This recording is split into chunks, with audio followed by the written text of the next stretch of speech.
Hello.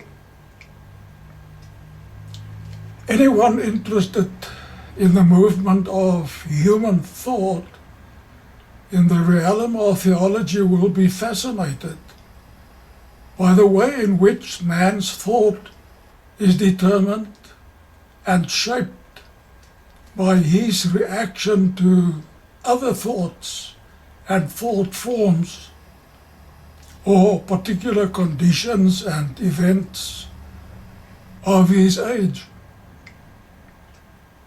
H.R.